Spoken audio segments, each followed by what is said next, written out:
Bien, jóvenes, vamos a hacer un ejercicio adicional relacionado con arreglos, específicamente con vectores, para el curso de programación básica. Dice práctica de vectores utilizando variables auxiliares. Esta parte es importante porque en algún momento uno necesita recorrer vectores de diferentes maneras. Entonces normalmente uno utiliza variables auxiliares que le permitan a uno movilizarse o hacer diversas operaciones arbitrariamente y poderlas manejar desde esa manera. Bien, dice, se debe realizar un diagrama de flujo que permita el ingreso de 10 números enteros digitados por el usuario en un vector y que después los organice en dos vectores adicionales de acuerdo a la posición del índice. Si la posición es impar, los datos pasan al primer vector adicional. Si la posición más bien es par, los datos pasan al segundo vector adicional. Al final debe mostrar todos los vectores. Bien, aquí vamos a ver la parte de eso.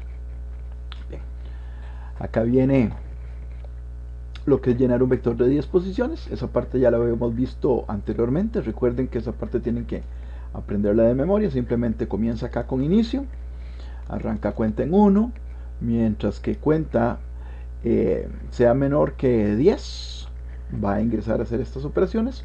Lee el número, lo asigna en la primera posición del vector y después viene y cuenta, lo aumenta en 1 para continuar avanzando cada una de las posiciones del arreglo. Sería algo así después de la última ejecución. Entonces imaginemos las posiciones del índice. Aquí tenemos la posición 1, posición 2, posición 3, posición 4, 5, 6, 7. Una vez que terminamos de llenar el vector, podría quedar con esta información. En la décima interacción, o sea, cada interacción va cargando un número hasta terminar el ciclo de 10.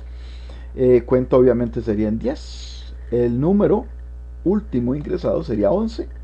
Y el vector A en la posición 10 también sería 11. Bien. Ahora, aquí es donde viene una parte importante donde vamos a ejecutar el cambio o pasar los datos del vector de 10 posiciones a los vectores de 2, perdón, a los dos vectores de 5 posiciones, el vector B y el vector C. Bien, acá tenemos las variables auxiliares que les comentaba hace un momento. Par lo vamos a inicializar en 1 e impar lo vamos a inicializar en 2. Y para recorrer la estructura la vamos a inicializar en 1. Y aquí tenemos el ciclo, esta es la parte importante. El ciclo lo que hace básicamente es recorrer los dos vectores pequeñitos por medio del loop. Y el vector grande de 10 posiciones se recorre por medio de variables auxiliares. En este caso, observe que el vector B en la posición 1 va a recibir lo que tiene el vector A en la posición par, que inicialmente es un 1. ¿Ok? Luego, el vector C en la posición 1 va a recibir lo que tiene el vector A, pero ya no en la posición par, sino más bien en la posición impar, que sería la segunda posición. Esta parte muy importante, atención, como van intercalados uno con otro, este arranca en la posición 1 y para que después pase a la posición 3 tiene que avanzar par en 2. Impar avanza también de 2 en 2, pero como inicializó en 2, aquí tiene que avanzar también en 2 para que vayan alternando la información. Y avanza de 1 en 1 porque tenemos que ir recorriendo tanto el vector B como el vector C de la posición 1 la primera vez, la posición 2 la segunda, y así para cada una de ellas. Cuando termina de ejecutarse, simplemente el ejercicio concluye acá. Vamos a ver acá. Esta sería la primera interacción del ciclo. Aquí tenemos el vector largo, que sería el vector A, que como ya les había comentado, ya lo tenemos lleno con 10 datos. Ahora, la ciencia es pasar los datos por medio de sus vectores auxiliares, variables auxiliares, perdón, a los vectores B y C, que son los vectores pequeños. En este caso, recordemos, en la primera posición del vector A pasa a la primera posición del vector B. Y la segunda posición del vector A pasa a la primera posición del vector C. Eso es lo que hace la primera interacción nada más. ¿Ok? Recordemos acá, I era 1 y par también era 1. Entonces para la posición 1 con 1, 1 con 1. En este, la posición 1 con 2. Posición 1 del vector C con la posición impar. Veamos qué sucede ahora con la siguiente interacción. Recordemos que avanzábamos par e impar en 2. Entonces par ya no es 1, ahora par es 3. Entonces en la posición del vector A en la variable par ya sería la posición 3, pero el vector B en la posición I sería la posición 2. Entonces pasa de la posición 3 del vector A a la posición 2 del vector B. Vean que los va haciendo intercalados. Aquí me devuelvo un segundo. ¿Lo ven? Sigo con el otro.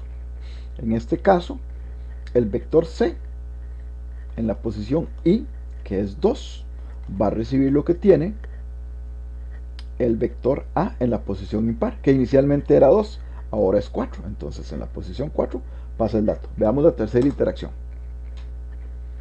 ¿Qué pasa en la tercera interacción? Par e impar vuelven a avanzar en 2 posiciones. Este era 3, ahora es 5. Este era 4, ahora es 6. Entonces, estos siguen avanzando de 2 en 2 e I sigue avanzando de 1 en 1. Entonces, I vale 3, par vale 5. Entonces, el vector B en la posición 3 recibe lo que tiene el vector par en la posición, el vector A, perdón, en la posición par. ¿Qué pasa con el vector C? El vector C también avanza a la posición I, que era 3, y par avanzaba 2 posiciones, que inicialmente era 4 y ahora es 6. Entonces en la posición 6 pasa a la posición número 3 del vector C. ¿Qué pasa en la siguiente interacción? Bien, vuelve a avanzar par e impar en 2. Entonces par pasa a ser 7, impar pasa a ser 8. Entonces el vector A envía al vector B en la posición I, que es 4, el 88. ¿Y qué pasa en el vector C? El vector C recibe, también por decirlo de otra manera, lo que hay en el vector A en la posición impar, que es 8. La última interacción ya permite concluir el ciclo, y habíamos dicho que arrancaba en 1 hasta 5, y aquí se cumplen los ciclos de I, y también se cumplen los ciclos de par e impar, ya que eran también 10 posiciones. Recordemos que estos los estamos utilizando como variables auxiliares en este ejemplo. Entonces aquí tenemos el dato del vector A en la posición par, que es 9, páselo a la posición I del vector B, que en este caso sería 5. Algo parecido pasa en el vector C. C en la posición 5 recibe lo que tiene el vector A en la posición impar, que la posición impar es 10. Bien. Ahora, para mostrar los datos, no podemos mostrar todos los vectores a la vez porque tienen diferentes tamaños.